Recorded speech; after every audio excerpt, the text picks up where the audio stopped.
Sebuah kisah keistiqomahan seorang sahabat Rasulullah dalam menjalankan agamanya. Namanya adalah Abdullah Zulbajadain. Artinya, yang memiliki dua potong kain. Itu merupakan nama pemberian Rasulullah. Namanya yang sebenarnya adalah Abdul Uzza al-Mazani. Ia berasal dari sebuah kabilah Mazaniyah yang terletak di antara Mekah dan Madinah. Ia telah ditinggalkan oleh kedua orang tuanya sejak masih kecil. Karena itulah ia tinggal bersama pamannya. Sang paman adalah orang yang sangat kaya. Banyak harta yang telah dikeluarkannya untuk membiayai Abdul Uzza.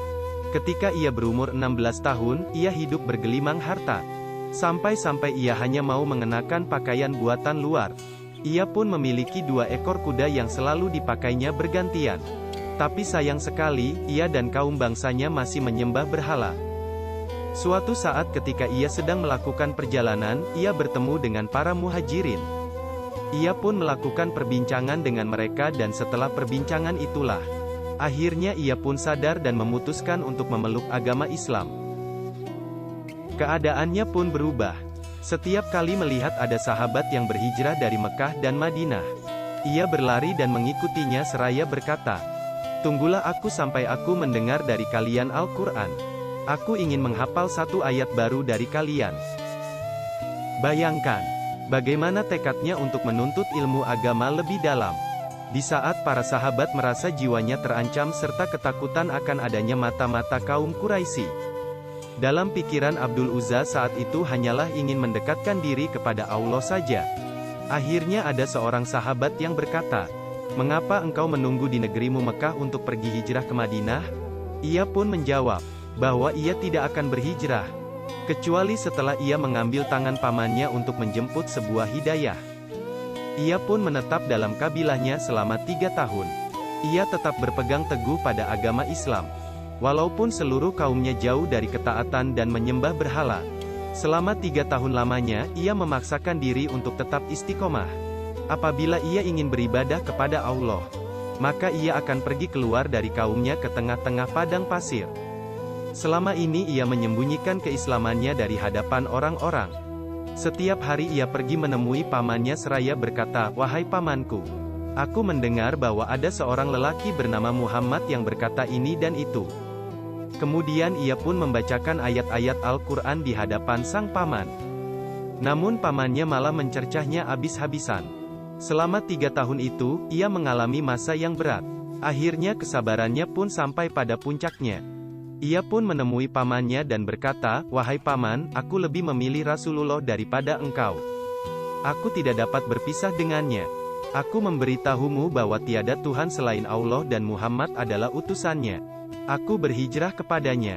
Jika engkau mau pergi bersamaku, aku akan menjadi orang yang paling bahagia." Pamannya pun menjawab, "Jika kau mengabaikan semuanya selain Islam, maka aku akan mengharamkan semua yang menjadi milikmu." Ia menjawab, "Wahai paman, berbuatlah sesukamu, karena aku lebih memilih Allah dan Rasul-Nya." Pamannya pun melakukan hal yang tidak dapat dipercaya. "Kalau kau tetap memaksa, maka aku akan mengharamkanmu hingga baju yang melekat di badanmu itu." Pamannya pun berdiri dan menggunting bajunya. Abdul Uzza pun hampir seperti orang yang telanjang. Ia pun tetap keluar dengan kondisi seperti itu. Saat keluar ia menemukan selembar kain wol dan membaginya menjadi 2 bagian. Lalu memakainya seperti kain ihram. Ia pun kemudian berhijrah dan menemui Rasulullah untuk pertama kalinya. Sungguh tidak bisa dibayangkan betapa besar keistiqomahannya kepada Rasulullah sekalipun ia tidak pernah bertemu dengannya. Rasulullah pun bertanya, "Siapakah Anda?" "Aku adalah Abdul Uzza." Rasulullah pun kembali bertanya, "Mengapa kamu berpakaian seperti ini?" Ia menjawab, "Pamanku telah berbuat ini kepadaku. Aku telah memilih engkau ya Rasulullah. Dan bersabar selama 3 tahun lamanya. Hingga aku bisa datang kepadamu dalam keadaan istiqomah tetap taat kepada Allah." "Benarkah kau telah melakukan hal itu?" kata Rasulullah. "Benar wahai Rasulullah," jawabnya. Kemudian Rasulullah pun berkata, "Mulai hari ini engkau bukanlah Abdul Uzza, engkau adalah Abdullah Zulbajadain. Allah telah mengganti dua kain itu dengan tempat tinggal dan kain di dalam surga, yang dapat engkau pakai kapanpun engkau suka dan dapat kau gunakan kapanpun engkau mau." Semenjak saat itu ia ikut berjuang bersama Rasulullah, hingga syahid dalam perang Tabuk pada usia 23 tahun. Ibnu Mas'ud menceritakan hari di mana Abdul Uzza wafat. Ia berkata, "Aku tidur dalam cuaca yang sangat dingin dan dalam keadaan takut akan pekatnya malam. Aku mendengar suara orang yang menggali tanah dan menjadi heran dibuatnya. Siapakah yang menggali tanah malam-malam begini dan dalam cuaca yang sangat dingin? Aku pun melihat pada tempat tidur Rasulullah dan tidak mendapatkan beliau di sana. Lalu aku melihat tempat tidur Umar, aku juga tidak menemukannya.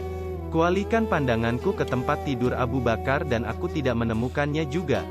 Aku pun keluar dan melihat Abu Bakar dan Umar sedang memegang lilin, sedangkan Rasulullah sedang menggali tanah.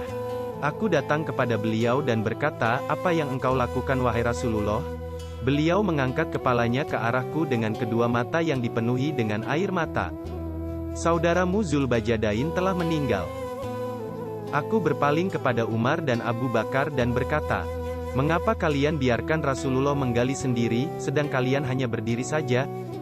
Abu Bakar menjawab, 'Rasulullah sendiri yang ingin menggali kuburannya Abdullah.'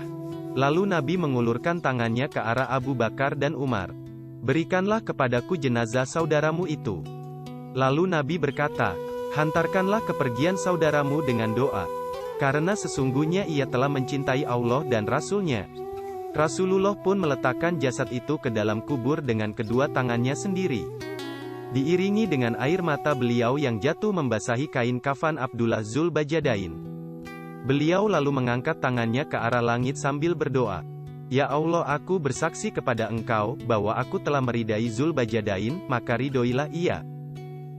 Rasulullah pun menguburkannya dengan kedua tangannya yang mulia dan berkata, 'Ya Allah, rahmatilah dia karena ia telah membaca Al-Quran atas dasar cinta kepadaku. Sungguh, beliau adalah salah satu sahabat yang patut kita teladani.' Semoga kita semua dapat mengambil hikmah dari kisah tersebut, dan bisa bersama-sama memperbaiki keimanan kita yang masih lemah ini. Semoga kita bisa menjadi golongan orang-orang yang diridai oleh Allah dan Rasul-Nya.